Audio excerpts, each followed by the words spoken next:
Welcome to Hybis Conversations. My name is Suresh Kochatal. The rocks of the Deccan are said to be millions of years old. We are not sure when they were formed, but one thing we are sure, they can never be remade again. Unlike trees which you could plant and create a new forest, the rocks cannot be made because they were made by universe, by God. But mindless destruction due to commercialization have destroyed the very essence of rocks in and around the twin cities of Hyderabad and Secunderabad. The Society to Save Rocks has been doing wonderful work in trying to preserve rocks of Hyderabad for the last 25 years now. And they have put together numerous campaigns and also lobbied with the government to ensure that we save these rocks, because they are the heritage we can pass on to the next generation and maybe the generation after that. To speak about this, about the activities of Save the Rocks and what the rocks really mean to the city of Hyderabad, I have three representatives from Society to Save Rocks, and I would urge them one by one to introduce themselves and start speaking about what the organization does and how we as citizens should be doing to save these rocks. I am Sangeeta Verma. I am the Joint Secretary of the Society to Save Rocks. This society was formed with the concerted efforts of some of the old residents of Hyderabad in 1996.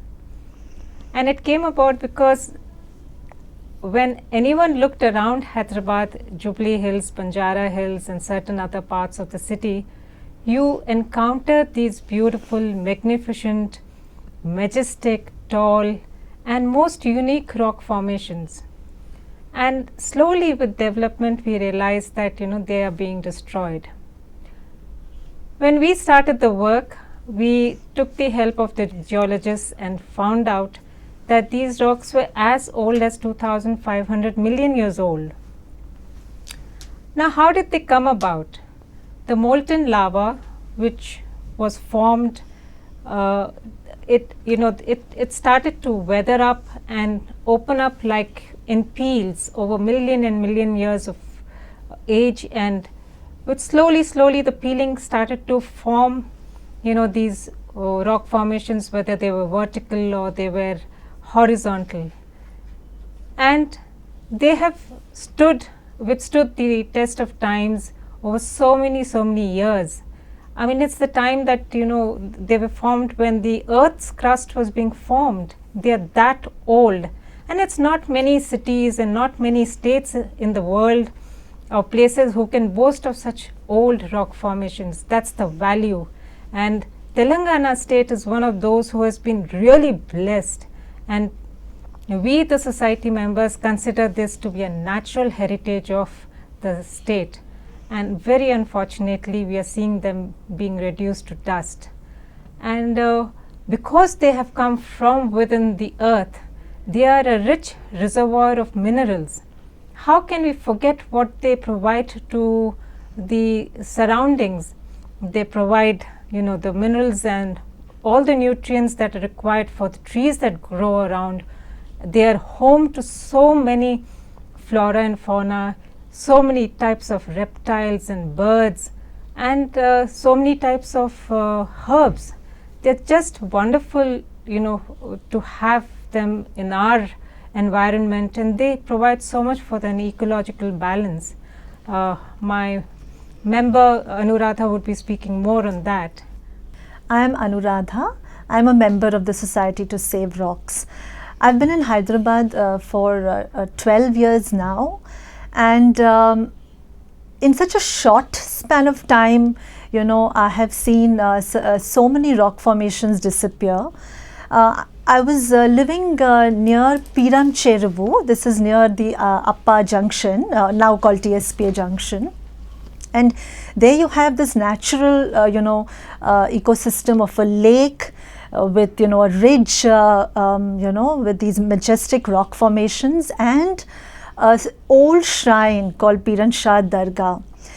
And since 2015, the activity of, rock breaking has really picked up, and it's so painfully I've seen these rocks, disappear.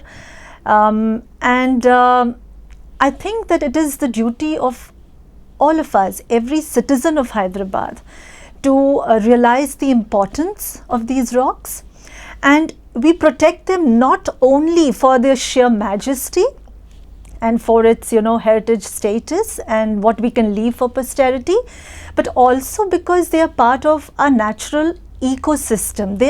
These rocks are porous in nature, so therefore they are natural sinks for rainwater. And you will always find that within a few kilometers of these rock systems, there will be a lake, which again provides water, which are water sources for birds, animals and humans.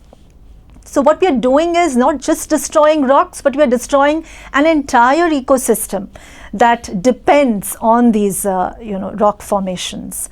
I have personally been engaged with saving Piran Chervu and the Piran Shah Dargah rocks, and I hope that we could take concrete steps in saving these major rock formations, in order to have water for ourselves, not only for the creatures, but for ourselves. Let's be greedy and say that, let's look at the future and say we need these rocks to protect ourselves.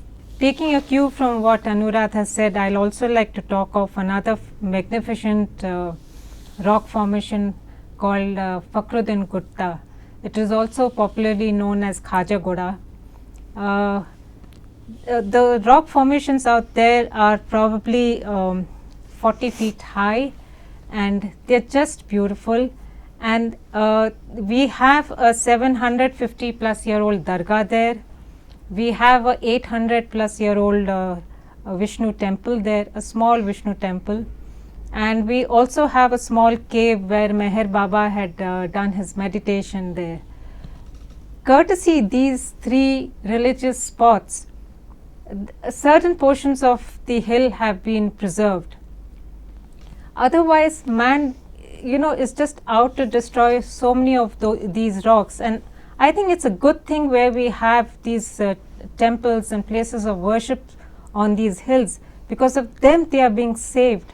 And I hope people take cue that these are so old, they are beautiful, and they need to be preserved, and not everything needs to be flattened out.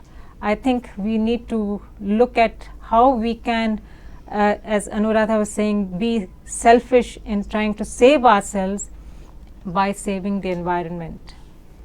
My name is Sajid Mehmood. I am a hotelier by profession, and I've been a member of the Society to Save Rocks since its inception, way back in the mid-90s when we decided to get together and form this group. When I first came to Hyderabad in early 80s to join Banjara Hotel, I was fascinated by the rock formations in Banjara Hills. Yes, in Banjara Hills. You can't see it any longer. It's just vanished from there. And Jubilee Hill was a treat. It was so beautiful. You had these lovely rock formations. There was this rock from which a rock had burst open and a tree had come out of it. And we used to use it as a lesson that if you are determined you can do anything. So you had these beautiful places. From there the view to the Golconda Fort and the Qutub Shahi tombs was out of this world. And we often used to say that this is something that will attract people to Hyderabad.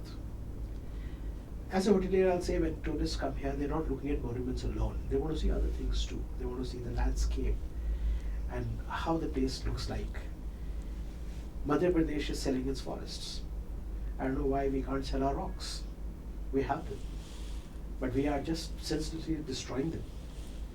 I got married into a family that believes heavily into saving rocks, not in the mid-90s, but since the 30s. My wife's grandfather, Nawab Bedi Nawaz Jung, built the first house on Banjara Hills. And he built it without destroying a single rock. He just built around it. After that, every home of the family has been built around rocks, because there is an unwritten code of conduct that no rock will be spoiled or cut or anything of that sort. which shows that yes, we can develop, yes, we are growing, we need space to live, we need to develop. Development can take place coexisting with the rocks, keeping the beauty intact. There are many buildings dotted over Banjara Hills, where many houses, where you go into the house and you'll find one side of the drawing room with a sheet of rock, and it's look beautiful. You have them all over Banjara Hills and Jubilee Hills. So we are just trying to bring awareness among people.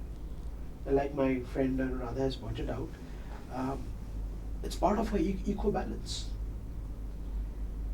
Now, if you disturb that eco balance too much, I don't have to tell you what will happen. You can see for yourself what's happening. Thank you. There was this beautiful rock formations in Shamirpet. I remember we used to, as a part of the adventure club, go there for rock climbing, trekking and all that. We even held an all India competition for rock climbing there, and those people who came from across India, including the Indian Mountaineering Federation, which actually were judging the event, they said, you guys are lucky that you have something like this. Other cities have to build artificial things, walls to climb, whereas you people have the natural one. So come to think of it, Shamirpet was destroyed senselessly. Everything was destroyed except that religious structure where the temple is, and around the temple we had these things. So what kind of activities have the Save the Rock Society done to ensure, at least to put pressure both legally, bureaucratically and other ways, to stop these kind of senseless destruction? Because people don't realize what they're doing, and one can't really blame, as was being said, that we need to get both these things together. The development has to go on at the same time.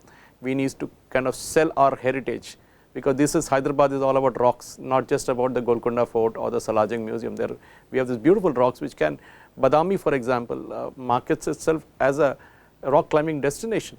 Even though the Vijayanagar Samrajya, they have their Hampi and all nearby, but they really sell it in that sense. Do you think we have lost it? This question is open to all the three of you. Do you think we have lost it in terms of preserving our heritage, our rock heritage?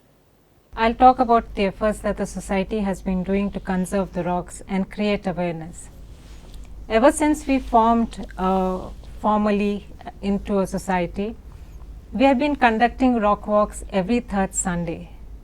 In the last 25 years, perhaps there may have been, few instances like the recent lockdown where we didn't go out, but we have had the citizens really coming up and joining these rock walks and learning more about the rocks and enjoying touching and feeling and climbing these rocks and learning more about them. By and large, we have been a very peaceful society where we did not consciously enter into any kind of altercation with the government. So our approach has been constant persuasion with the government officials to hear us and to preserve the rock formations that are possible.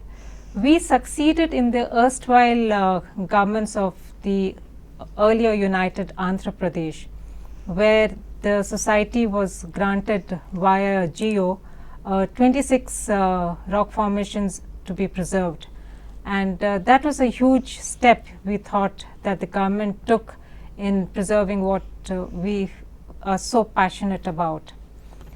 But unfortunately, ever since the present government came in, they withdrew their heritage laws, and with that went the protection for these rock formations. That's when we noticed that people were breaking rocks in the Fakhruddin Khajagoda area, and we were compelled, because our petitions with the government were just not being heard.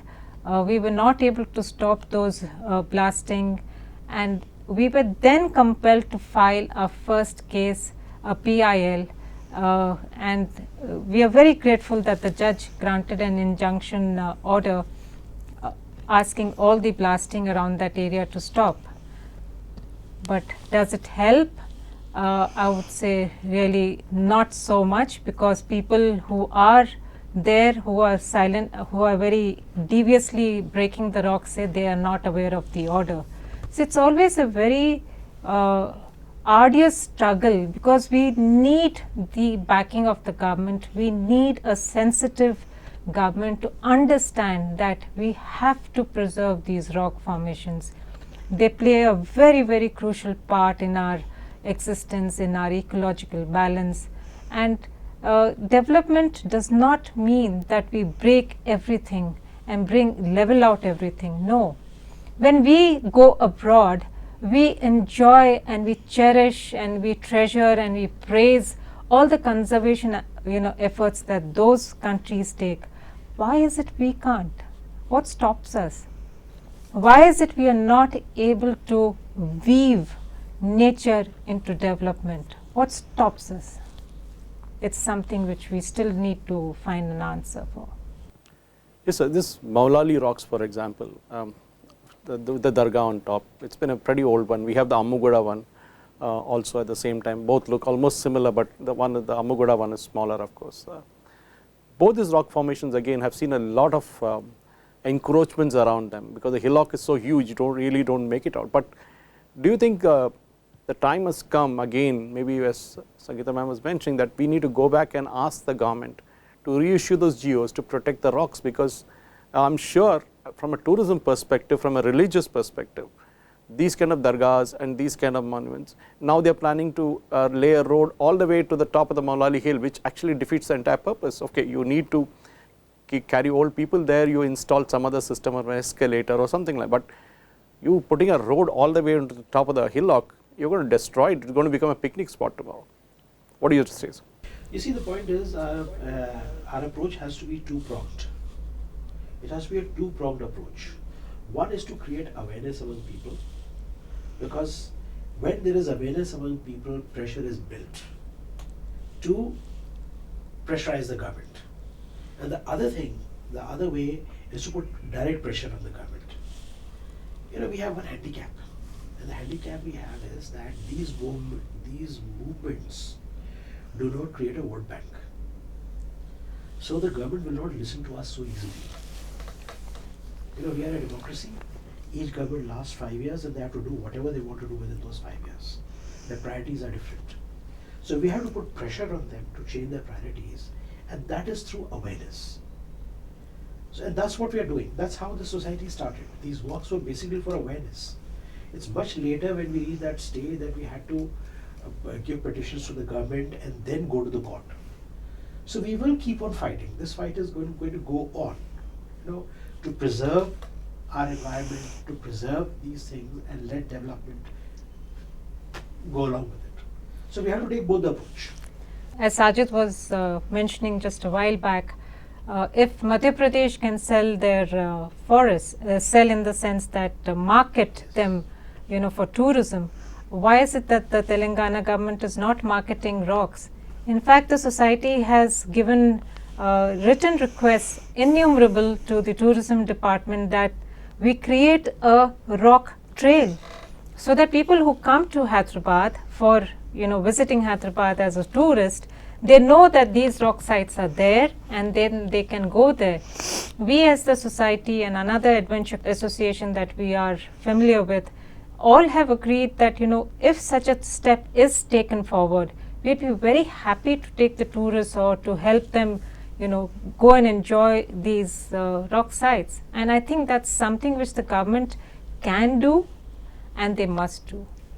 You are a person who are not that new to Hyderabad, even pretty young in that way. Yeah.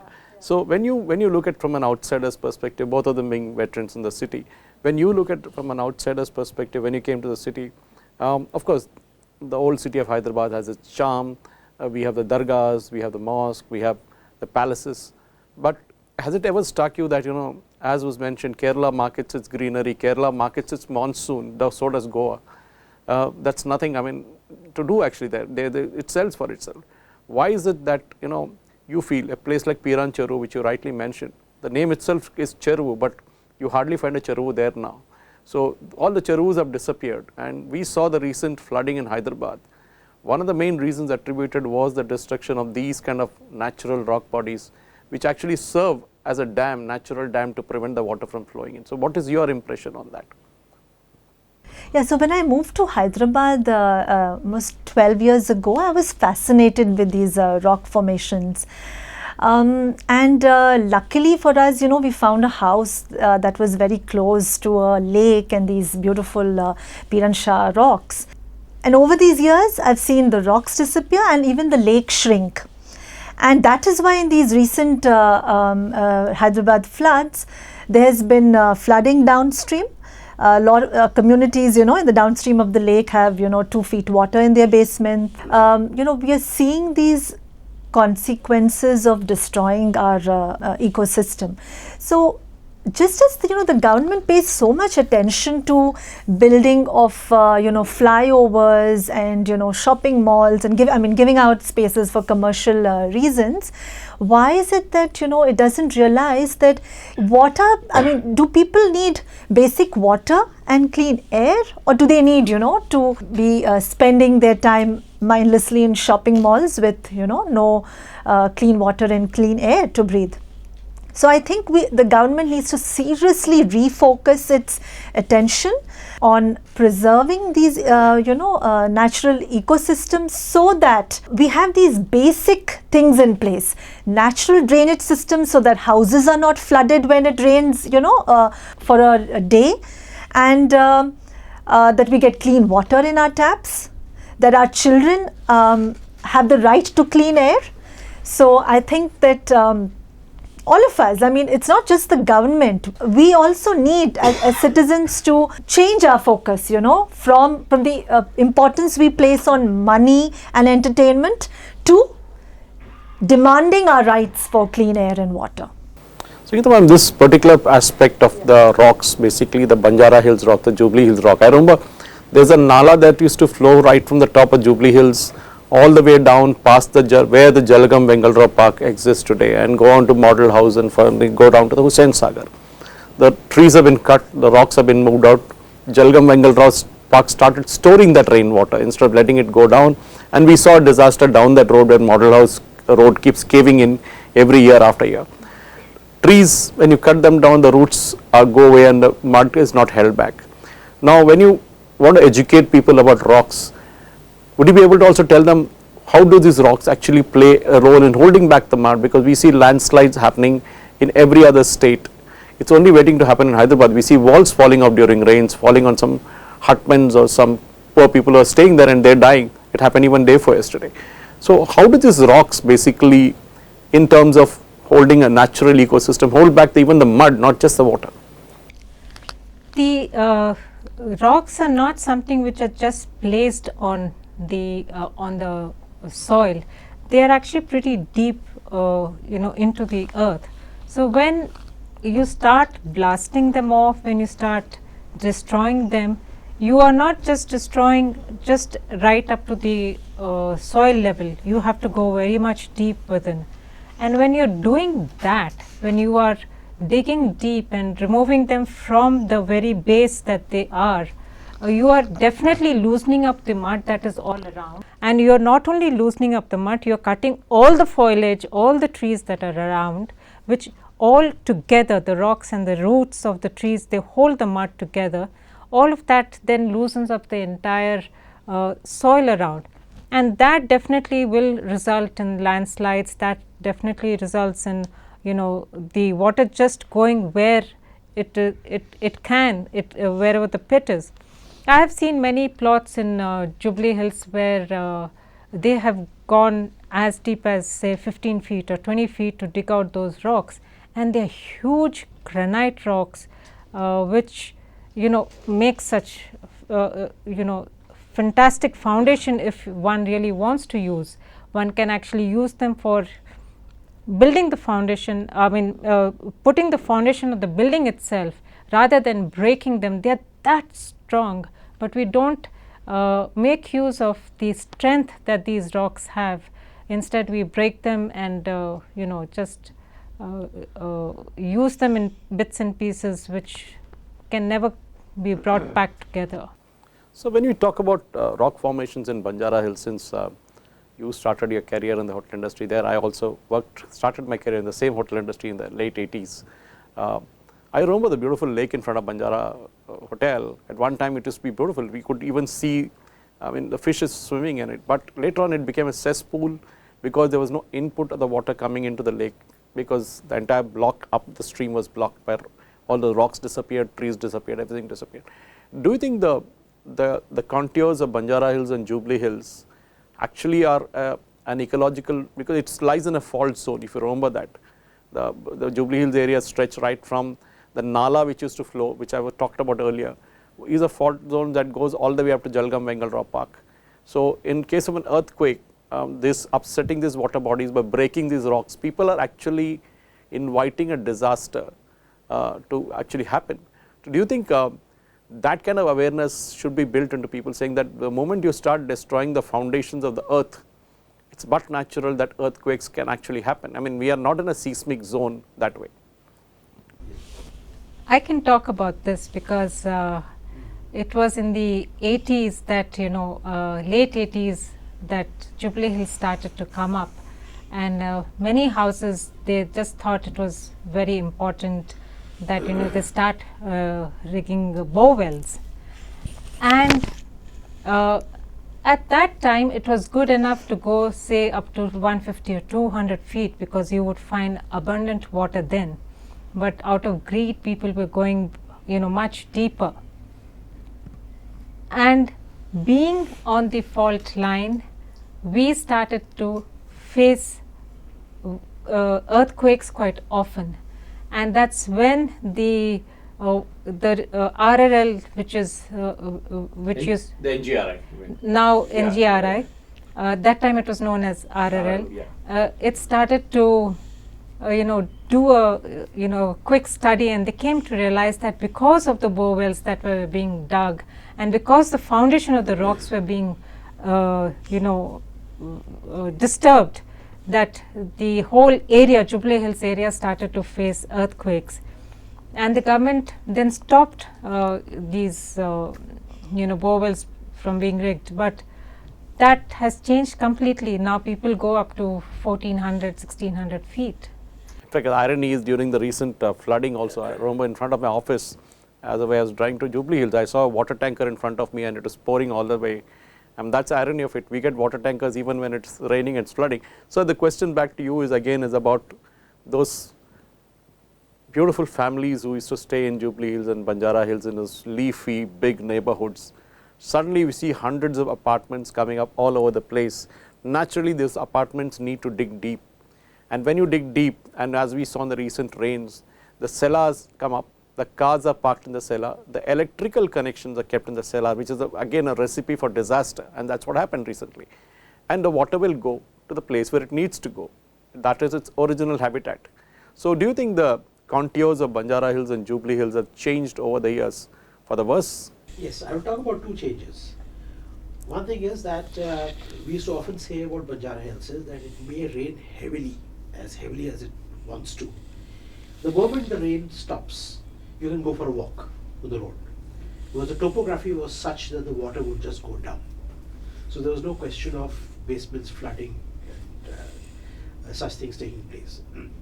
One thing I'd like to share with you is, in our house on road number 3, we used to have a little lake in the house, in the plot. It was a natural lake which had not been disturbed. Water would come from somewhere in that lake. We do not know from where it came and where it went.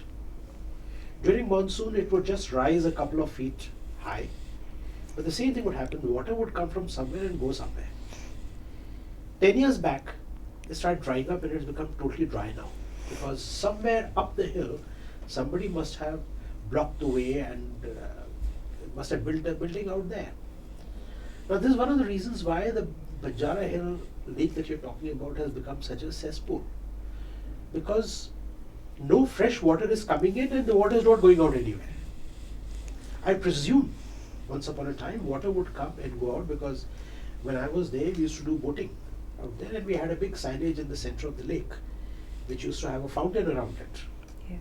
And to make it look quite good. Today we can't dream of taking a boat ride in that. The saying is that if you ever take a boat ride out there, don't put your hand down, because if you lift it up, you may find the tops of your finger missing. It's become so acidic. And this is happening because we are stopping it. Now, according to me, this water, which used to be great for us is slowly may turn dangerous for us, because we messed up all these systems of where the water comes from and where the water goes. And this is the result of all these earthquakes and floods that are taking place. And if we keep on doing it, it will keep on happening. In fact, I want to bring that point up actually. We recently saw this majestic inauguration of the cable stayed bridge at Durgam Cheruvu. I remember when we used to go trekking about 10 years ago in Durgam Cheruvu, it was a pristine forest. We used to even have the good old system. I remember one of our trekking colleagues, Aleem Kadri, used to put up the ropes up the trees and then used to swing on the ropes like small children, even though we were grown up. But I think today you cannot do it. The Durgam Cheruvu has got encroached from all sides. I mean, you see the full tank level, going right up to Madhapur police station at one time. So today the full tank level is somewhere a kilometer from there and close to the Durgam Cheruvu park itself. The cable stayed bridge is a good idea. Definitely we need development, we need traffic to be diverted from the busy road number 36 onto road number 45. But not enough attention has been paid into the lake itself. Today the lake stinks during summer, just like the other lakes in Hyderabad do today. And the rocks around it, again, similar story, have disappeared. What has the society done to save those rocks in Durgam Cheruvu? The first rocks that were saved was there. In fact, that was where we had our first meeting. Durgam Cheruvu rocks was where we first met. And we had, we were quite happy when the whole Durgam Cheruvu was converted into a park which provided some outlet for the public to come and enjoy those rocks and go for boating. But then that's when the mess started to come up. We had encroachments all around. We had colonies come up on the lake bed. We started to see sewage being let out into the lake. We started to see that the public was littering all around the rocks. It became a mess. So we again went back to the tourism and said, look, this is what is happening. We need to really get our act together. And we had visits by Chandana Khan, who was then the Secretary of Tourism. She came along with us and she saw all the piles and piles of plastic garbage, and she also saw what mess was around the lake bed. And the government did try to take some steps to activate its sewage septic tank, but that doesn't really help us, because you don't have the systems which are in place which allow the fresh water to come in and the stagnant water to go out. The other side of the Bandh, which is there on Durgam Cheruvu, was actually a very good outlet for the water to flow out and continue the circulation of water, but that's not happening anymore because the Leather Institute has come up there. So we are, and if you see the hills, they have disappeared. In place of those hills, we find the rocks which were broken in other places have been dumped there. So what kind of development is it? Why we are not looking at the natural beauty, and why we are not conserving it? Do you think education is the key to this? Because this generation knows about it. The next generation is really not bothered about it. For them, rock would mean something like a rock shore, not a rock formation. So do you think, I know Society to Save the Rocks have been doing their Rockathon events every year. I've been associated with that. So, but that is a one-day affair where people come and then of course you do your walks regularly. But do you think a time has come where this generation, the generation next, or whatever you want to call them, X and Y, they need to be involved more in these activities, because they are going to be the future. They're going to face the brunt. Okay, we are done with our generation, but they are the ones who need to face. They will face the brunt again. Yes, but what I like to tell you is that I look at it the other way. I'm quite optimistic about it, because I find this generation more interested, more aware of ecological imbalance and coming into it. In fact, if you take our rock walks, you have a lot of youngsters coming there, and they are aware of it. So we just have to increase the tempo. We have to, our generation like mine has to apologize to them that sorry, the earth that we took over, we are unable to hand over to you in the same shape. You please do not do it for the next generation. Because in a way I would say that it's every human's responsibility that what they take over and what they hand over. Now what you hand over should be better than what you take over, and here we are handing over something which is worse than what we took over. So the youngsters are coming. They are coming into it and they are becoming aware. We just need to speed it up, and we are making all efforts to do that. While youngsters are coming and they are joining us, the numbers, it's not a momentum that's gathering, you know. Exactly. It's not that, you know, the participation is not gathering the momentum, and that's what we need. We need, you know, people to come forward. They must stir out of Sundays, out of their homes on Sundays and join us. And how much can, you know, a group of collectives, say 8-10 people from the society do? Hyderabad is a large space. True. People who come and become members, or people who are living in areas that have some rocks, they need to take some steps. It is every person, every resident's responsibility. It's just not the society. They have to feel it within, and they have to appreciate the beauty that these rocks and lakes give us.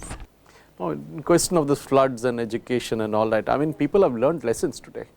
I think the floods of 2000 were not that impactful if you look at it right now, because the city has since grown, and today you see those pictures of the cars being washed away, vehicles being washed away, people being washed away.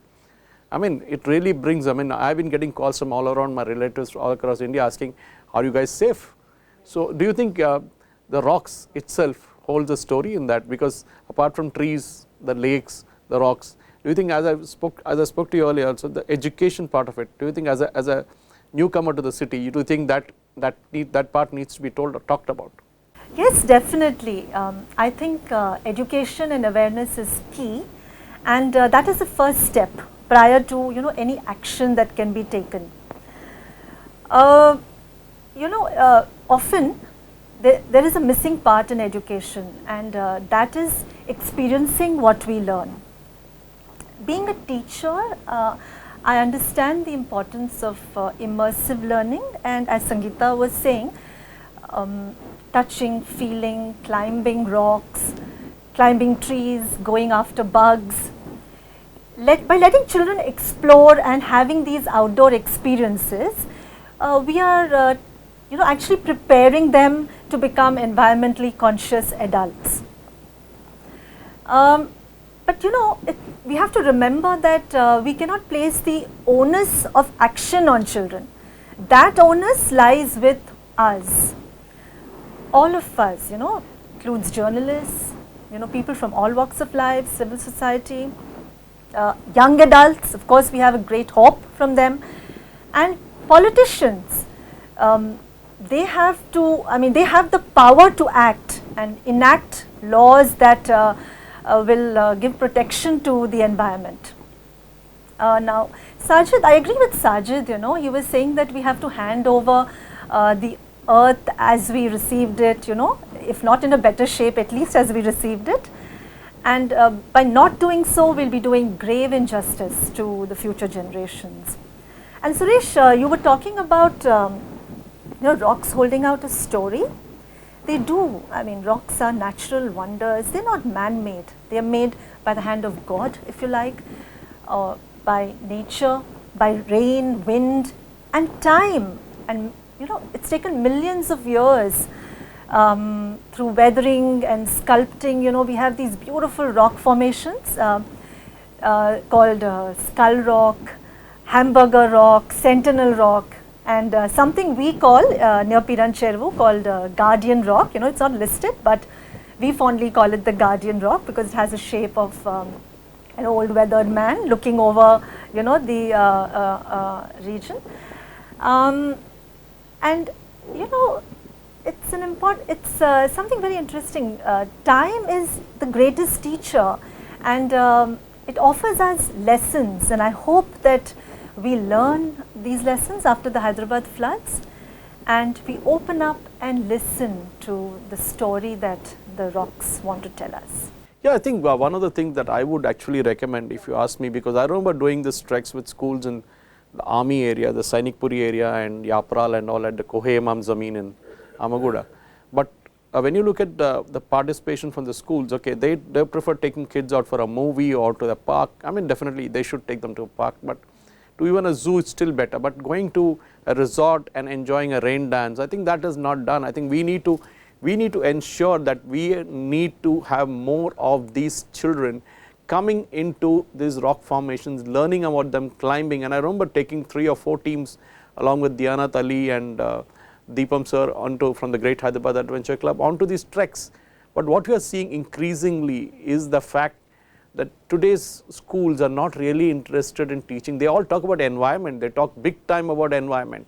Okay, they have competition, they have paintings and all that. But do you think now that literally the problem is they're right staring them in the face, the children have seen the trauma of water entering their homes, do you think the time has come for schools also to now, once they open up, to take the children to these same rocks and tell them that these are your heritage for the future? Some time back, the CBSE syllabus had a chapter on the Society to Save Rocks in its environmental sciences curriculum, and they spoke about us being the only society which was in the entire country which was working towards saving these Deccan rock formations, and it spoke about the importance of the rocks.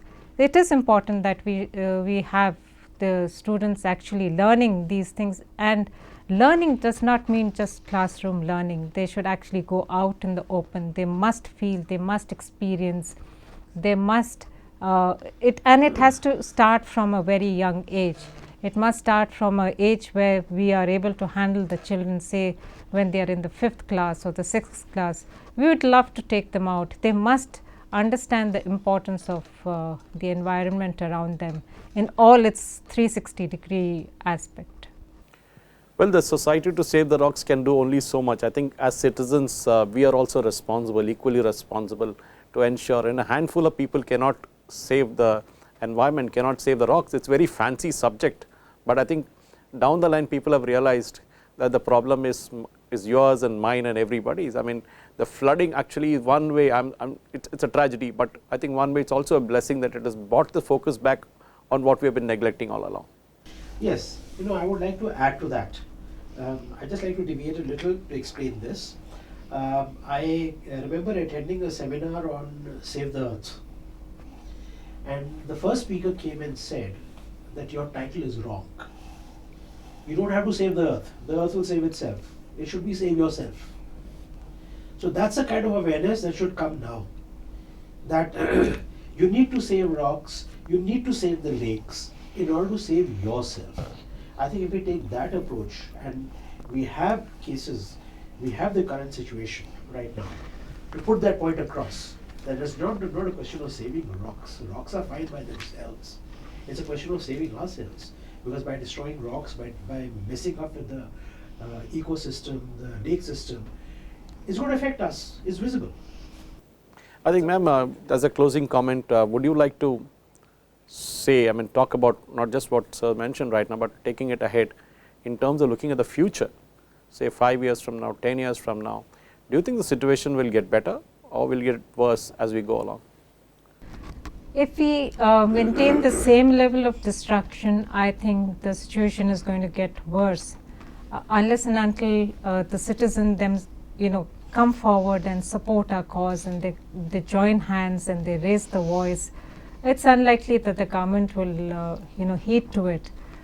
Very sadly, when we have reached out to people to the society had been wanting to carry out a scientific survey, and when we started to reach out people to help us so that we could bring the data and place it before the government. It's not our job, but we thought we will do that, bring the data and place it before the government and tell them the importance of saving certain rock ranges and formations. People asked us a question, why rocks? Why not some dogs? Why not some human beings? Why not children? Why not women? But our question was, why not rocks? Why is it that we are not giving the environment, the rocks, the due recognition, the due respect that they deserve? I think they've got the answers. I think the floods over the last 1 week have really got people who wanted the answers have got the answers. I hope it does not serve as a short memory, because public memory is notoriously short. People forget after 10 days what happened, and then they're back to the same old stuff they're doing. So according to you, what should be the future? Because I mean, for people who come from outside Hyderabad, and especially a person who typically wouldn't say I am a Hyderabadi to start, but today you are. But when you look at that aspect of it, how do you think the rock formations, the lakes, other things, everything that contributes to this ecological disaster that we are facing today in Hyderabad, and it has gone nationally, that is a good thing, because now Hyderabad is spoken about not just being a great place to stay, but also a great place to kind of swim around.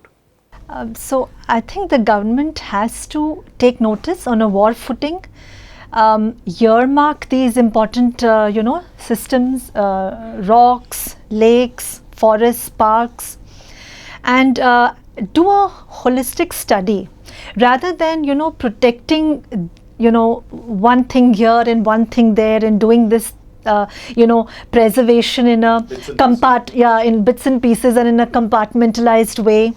I think the government should be sitting with all civil society organizations, with experts in these fields, and come up with one holistic plan of having proper drainage, preserving lakes so that all the rainwater is saved and doesn't flood homes, looking at making parks around rocks.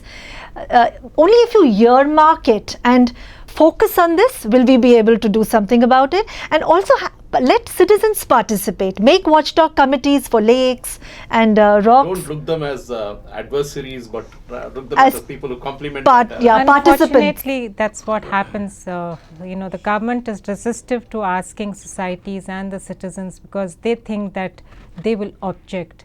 On the contrary, we can actually suggest viable and workaround solutions, and because we want the protection, we will make sure that we are in step with the government, and will like to see a whole round development. Who doesn't want? Let the balance be there. So what do you have to say towards the closing? See, what I would say is that you are right. Memories are short-lived. And how memories are short-lived? Let's think about the earthquake that came in the Himalayas. Let's think about Kedarnath. Let's think about Bombay flooding, and then next year flooding again, and next year flooding again. Government, yes, public memory is short-lived. We have to make them aware, and according to me, awareness is the only way out. One thing I would like to say is, no government anywhere in the world listens to requests. There have to be some sort of a pressure has to be built on them, and the pressure can be built only through public opinion. So I think what we are going to do is we're going to increase our efforts in creating awareness and creating awareness among people, influencing public opinion, so that there is a pressure and the government is forced to take action on that. Because I do not know any action that any government has taken out of a request in any area. Thank you very much for speaking to us at HiBiz News on a very, very important topic which people think is sometimes esoteric, sometimes very, very fancy to speak on rocks. It is usually spoken in seminars and all that, and people then walk away saying, oh, it was great, wonderful, and after that forget everything. In India, usually what happens is that even gods and gods of all denominations, actually they sit on top of the mountains, because there's a specific reason why. Because right down at the base they are not really protected. They think by sitting on top of a hillock or a mountain they are protected, but even today those hillocks, those mountains are under threat.